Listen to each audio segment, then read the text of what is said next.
Hi, I'm Edward Jan from the Virtual Tutor Series project.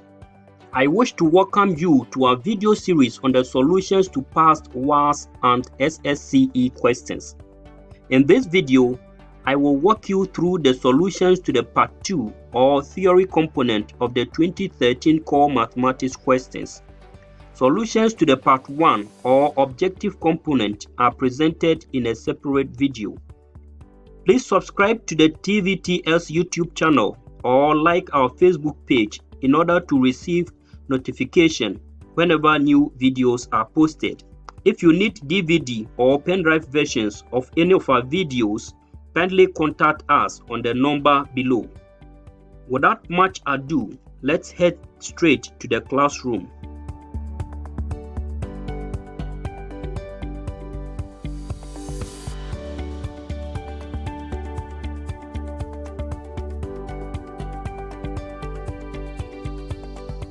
Question 9a. Using a ruler and a pair of compasses only, construct a quadrilateral PQRS such that the length of PQ is equal to 8 centimeters, angle QPS is equal to 105 degrees, angle PQS is equal to 30 degrees, the length of PR is equal to 9 centimeters, and the length of SR is equal to the length of RQ. Solution.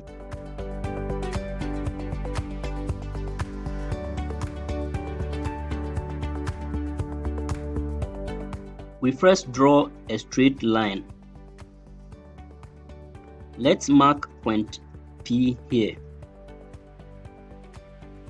With our compass at P and a radius of 8 centimeters, let's draw an arc at the other end of the straight line.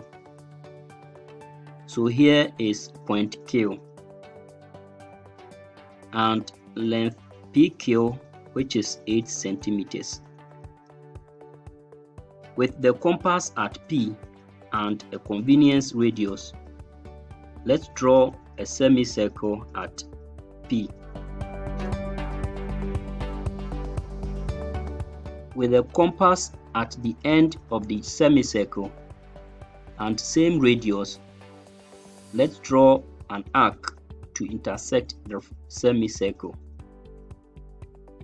We now have one of the angles to be 120 degrees and the other being 60 degrees. We need to deduct 15 degrees from 120 degrees to get 105 degrees. To be able to do that, let's first construct angle 90 degrees. So with our compass at one end of the semicircle and a convenient radius, let's draw an arc above. Let's place the compass at the other end of the semicircle and draw another arc to the first arc using the same radius. Let's now extend the vertical line to a convenient length. We now divide the angle 30 degrees into two equal parts. So with our compass at one end and a convenience radius, let's draw an arc above, and with our compass at the other end and same radius, let's draw another arc to intersect the first arc. Let's now extend the line from P through the arcs to a convenient length. So this angle is 105 degrees. To construct angle 30 degrees at Q, let's first open our compass to a convenient radius and draw an arc to intersect line QP. With the compass at one end and same radius, let's draw another arc to intersect the first arc to form a 60 degrees angle. We now bisect the angle 60 degrees by drawing an arc above and another arc to intersect the first arc. Let's now extend the line from Q through the arcs to meet the first line at S, and angle PQS is 30 degrees. We are now to determine point R, but we are told that the length of SR is equal to the length of Q. So with our compass at Q and a convenient radius, let's draw two arcs, one above and one below. With the same radius and at S, let's draw another two arcs to intersect the first two arcs. Let's now draw a line through the arcs. Now, we are also told that the length of PR is 9 centimeters.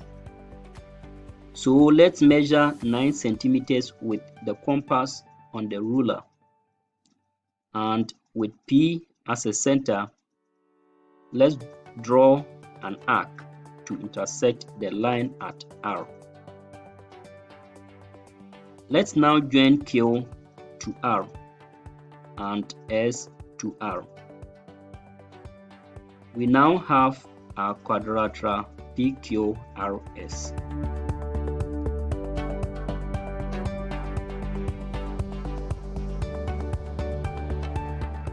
Question 9b. Measure I, the length of RS, II, the length of PS, III, angle QRS. So here is the solution for question 9b. The length of RS is 7.4 centimeters. The length of PS is equal to 5.8 centimeters. And angle QRS is 96 degrees.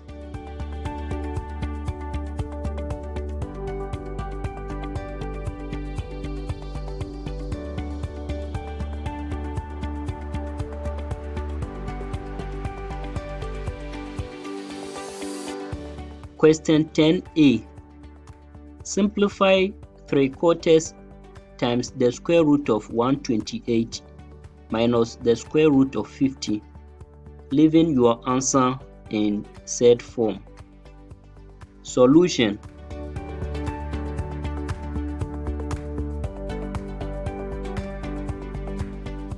We are to simplify the expression 3/4 times the square root of 128 minus the square root of 50.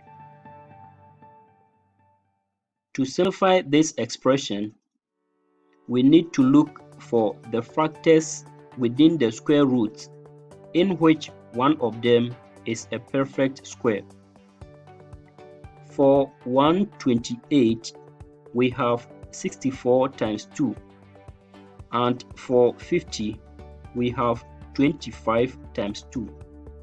So our expression now becomes 3/4 times the square root of 64 times 2 minus the square root of 25 times 2. The square root of 64 is 8, and the square root of 25 is 5.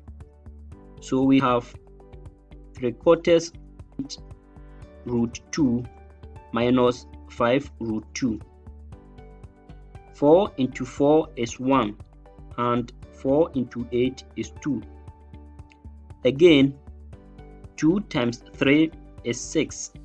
So our expression now becomes 6 root 2 minus 5 root.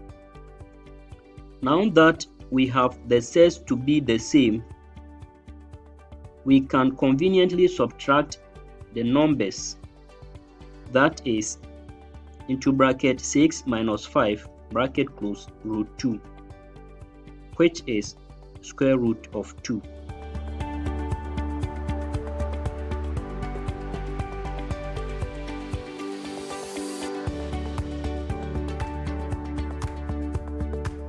Question 10b. The diagram shows a trapezium MNT in which MN is parallel to TO. The length of MN is equal to 14 centimeters. Angle MTO is equal to 60 degrees and the length of MT is equal to the length of NO, which is equal to 12 centimeters. If the semicircle MPN is removed from the trapezium, calculate, correct to the nearest centimeter square, the area of the remaining portion. Take pi is equal to 22/7. Solution.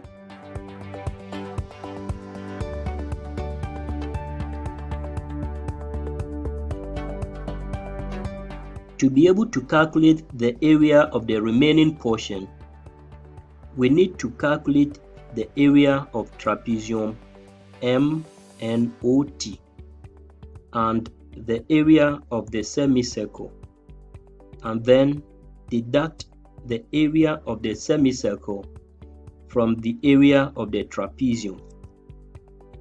Now, for the area of the trapezium, we need the height and the full length of the two parallel lines. Considering triangle S, we have sine 60 degrees is equal to h over the length of MT, which is 8/12. Multiplying both sides by 12, we have h to be equal to 12 sine 60 degrees, which is 10.39 centimeters.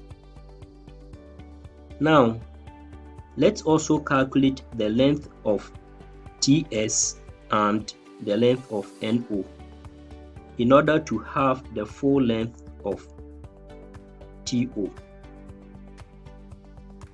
And again, considering triangle MTS, we have cos 60 degrees is equal to the length of TS over the length of MT, which is the length of TS over 12 centimeters.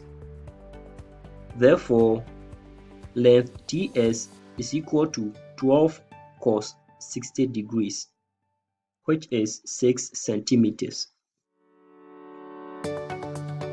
The length of TS and the length of NO are equal.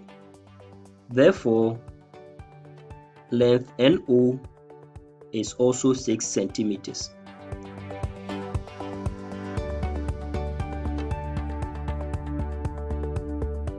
The area of a trapezium is given by the formula half times the sum of the two parallel lines times the height. So the area of trapezium MNOT is half times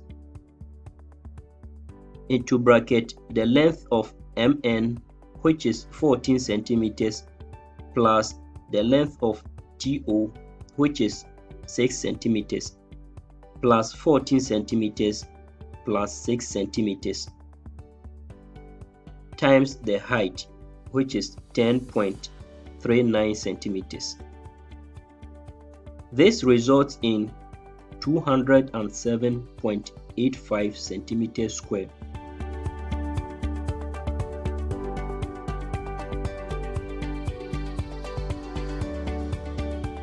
Let's now calculate the area of the semicircle, which is given by the formula 1/8 pi d square.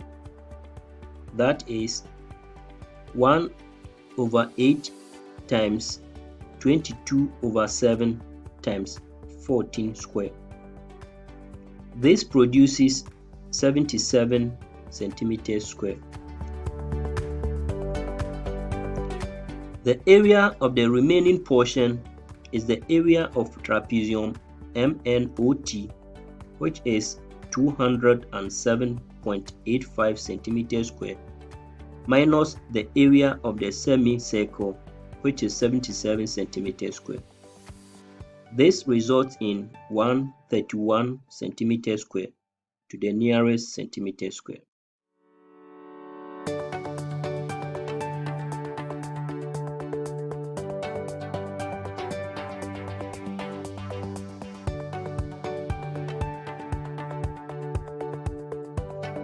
Question 11.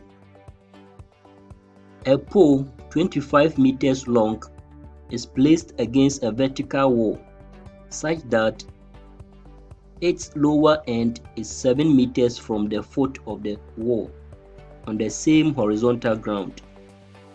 If the upper end of the pole is pushed down by 2 meters, calculate correct to two significant figures. A. How much further away from the wall the lower end will move. B. The angle the pole now makes with the horizontal.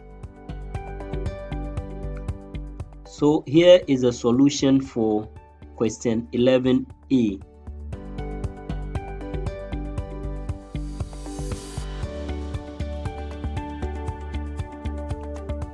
In order to address this problem, let's first make a simple sketch using the information provided. So here is a vertical wall and the pole with length 25 meters placed against it. We are told that the lower end of the pole is 7 meters from the foot of the wall. Now, the upper end of the pole is pushed down by 2 meters, causing the lower end to move further away from the foot of the wall. And we are required to calculate the further movement of the lower end of the pole from the foot of the wall, which we will represent with X.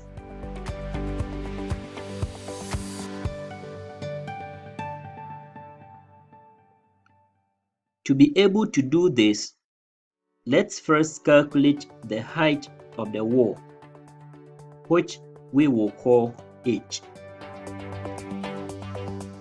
Using Pythagoras theorem, we have h square plus 7 square is equal to 25 square. 7 square is 49 and 25 square is 625. So we have h square plus 49 square is equal to 625. Subtracting 49 from both sides of the equation, we have h square is equal to 576.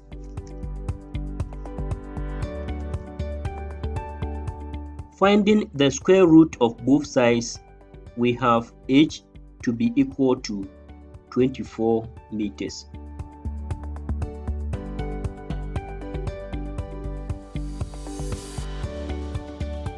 The lower end of the pole is now 7 plus x meters away from the foot of the wall. Also, from the foot of the wall to the upper end of the pole is now 24 minus 2 meters. So Applying Pythagoras theorem, we have into bracket 7 plus x bracket close all square plus into bracket 24 minus 2 bracket close all square is equal to 25 square. 24 minus 2 is 22 and 22 square is 484. Again, 25 square is 625. So we have into bracket 7 plus x all square plus 484 is equal to 625. Subtracting 484 from both sides of the equation, we have 7 plus x all square is equal to 141. Let's get rid of the square by finding the square root of both sides of the equation. That is 7 plus x is equal to the square root of 141. The square root of 141 is 11.87. So we have 7 plus x is equal to 11.87. Subtracting 7 from both sides of the equation, we have x to be equal to 4.9 meters, correct to two significant figures.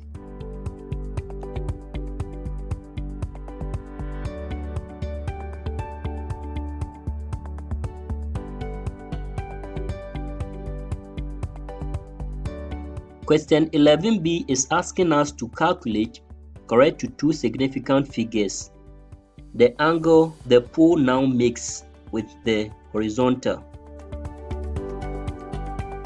And here is the solution.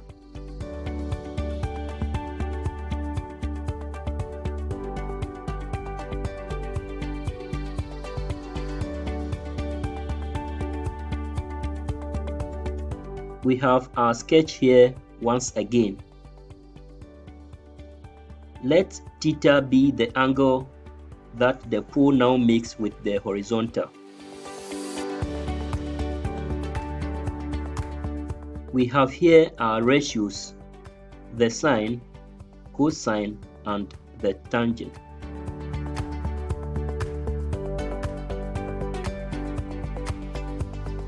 Since all the three sides of the right-angled triangle are known, we can use any of the ratios to determine the value of theta.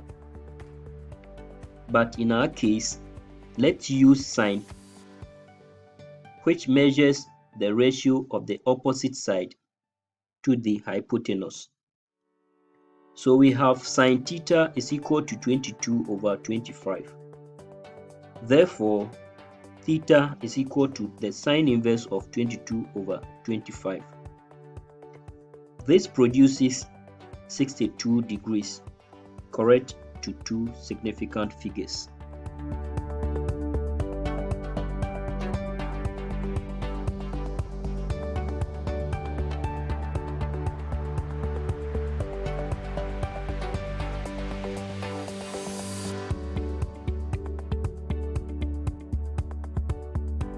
Question 12. The number of road accidents recorded in a given period was as follows. A. Using the group intervals 0 to 2, 3 to 5, 6 to 8, and so on, prepare a group frequency distribution table for the data. Solution for question 12A.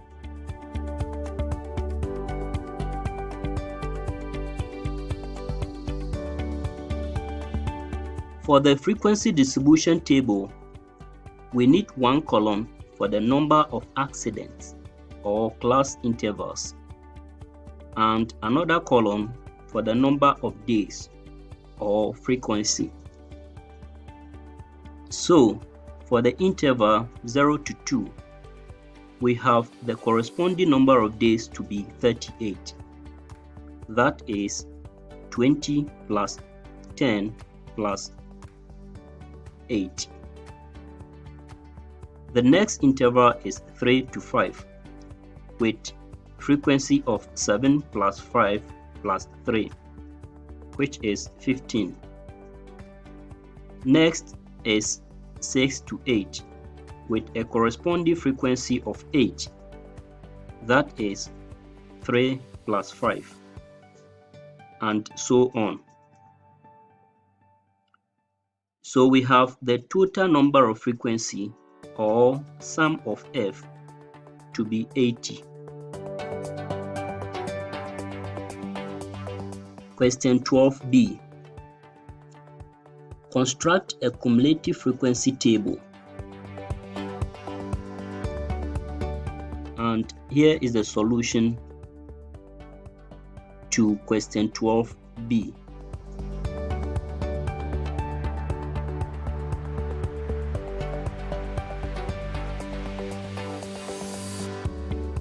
We have our frequency distribution table here. For the cumulative frequency table, we need to add 2 more columns, one for the class boundary and the other for the cumulative frequency.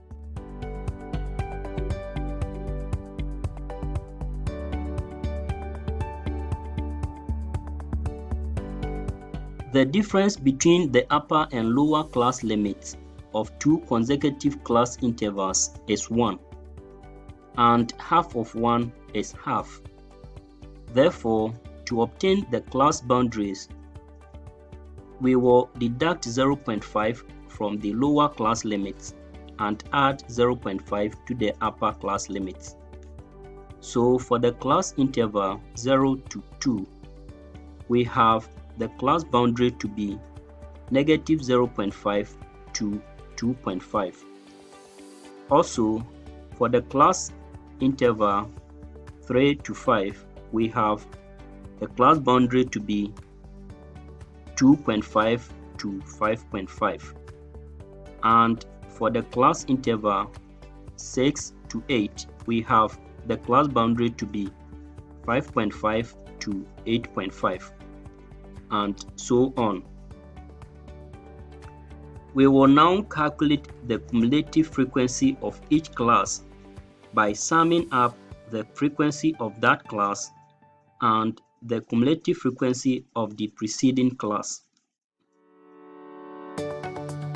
So for the first class, we have the frequency to be 38, and there is no preceding class. Therefore, the cumulative frequency for that class is 38. The next class has a frequency of 15, and the cumulative frequency of the preceding class is 38. Therefore, the cumulative frequency for that class is 15 plus 38, which is 53. So adding this 53 to the frequency of the next class, which is 8, we have 61 for that class, and so on.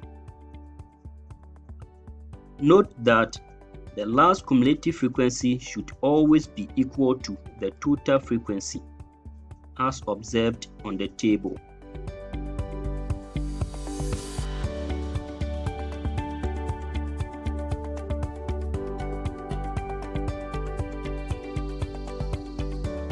Question 12c. Draw a cumulative frequency curve. Solution. Here is our graph sheet with the class less than, or number of accidents, on the horizontal axis and the cumulative frequencies on the vertical axis.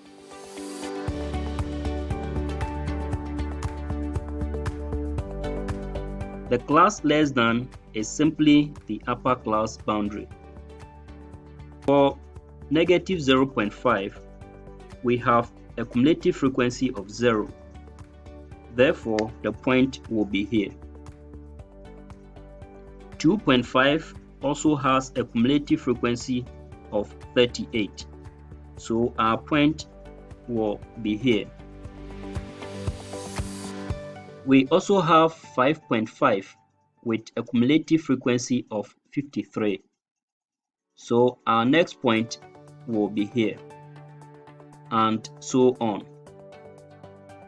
Now, let's draw a smooth curve through all points. Here is our cumulative frequency curve.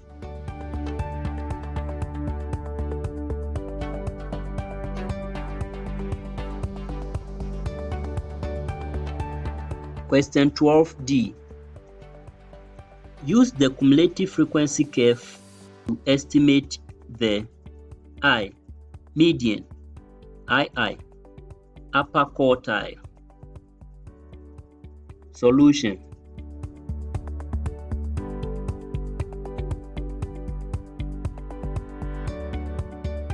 The median corresponds to half of the total frequency.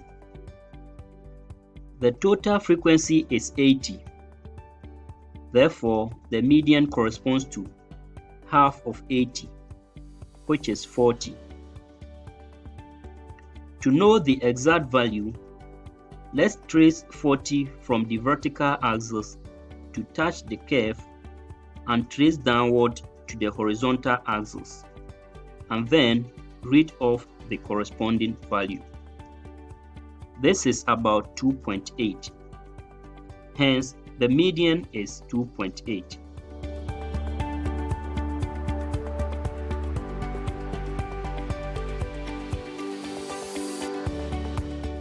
II says we should estimate the upper quartile. The upper or third quartile corresponds to 3/4 of the total frequency. In this case, 3/4 of 80, which is 60. Again, let's trace 60 from the vertical axis to touch the curve and trace downward to the horizontal axis and read the corresponding value. This is about 8.3. Hence, the upper quartile is 8.3.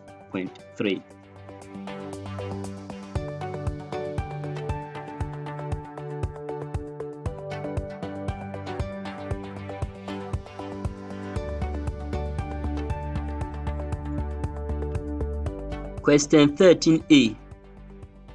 A translation vector T takes the point P with coordinate 1, 2 to P1 with coordinate 5, 3. What is the image of Q with coordinate 3, 4 under T? Solution. Point P is 1, 2.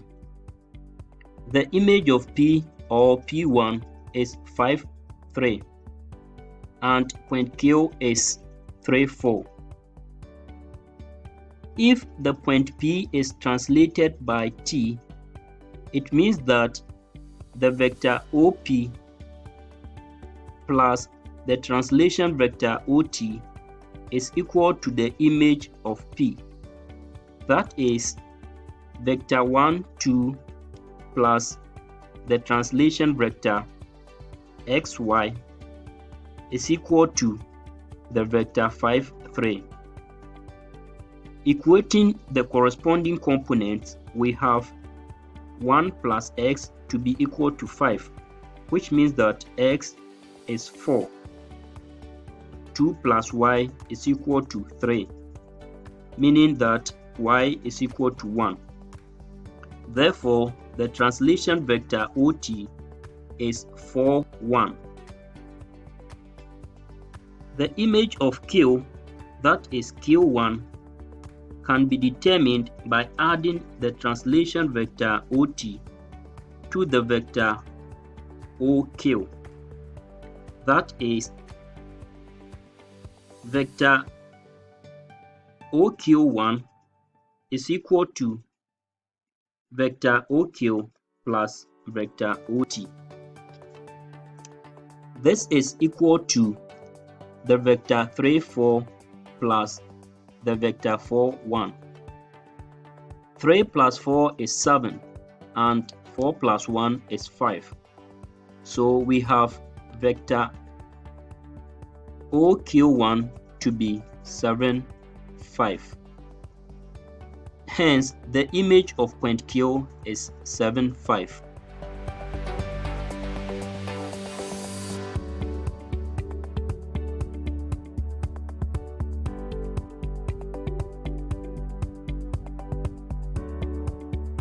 Question 13b.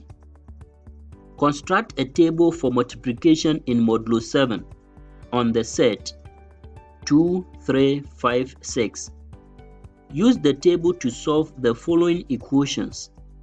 I. M times M is equal to 2. I. N times into bracket N times 6 bracket close is equal to 3. Solution.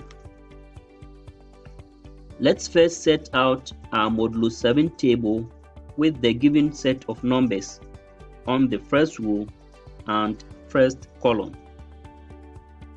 Modulo considers only the remainder when one integer is divided by another. For mod 7, the divisor is 7. Now we have 2 times 2 to be 4, and 4 is less than 7, so we write 4. 2 times 3 is 6, and since 6 is less than 7, we write 6. 2 times 5 is 10. 10 divided by 7 is 1, with a remainder of 3. And as said earlier, modulo considers only the remainder. So we write 3. 2 times 6 is 12, and 12 divided by 7 is 1, with a remainder of 5. So we write 5, and so on.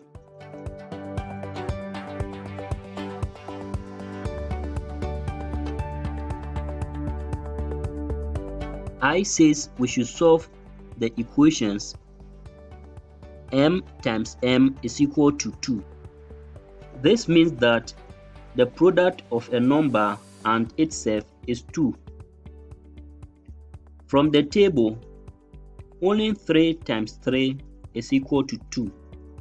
Therefore, M is equal to 3.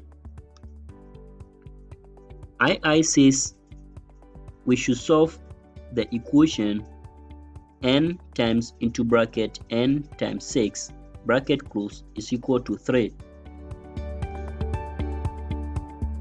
This also means that a number multiplied by 6 and the result multiplied by the number itself is 3. From the table, 2 times into bracket 2 times 6 bracket close is 2 times 5, which is 3. Also, 5 times into bracket 5 times 6 bracket close is 5 times 2, which is 3. Hence, N is equal to 2 and 5.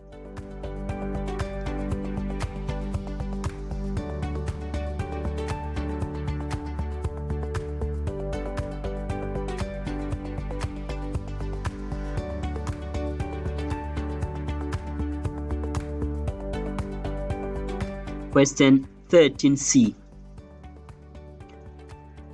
Consider the statements P.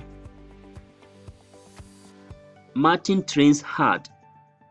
Q. Martin wins the race. If P implies Q, state whether or not the following statements are valid. I. If Martin wins the race, then he has trained hard. II. If Martin does not train hard, then he will not win the race. III. If Martin does not win the race, then he has not trained hard. Solution.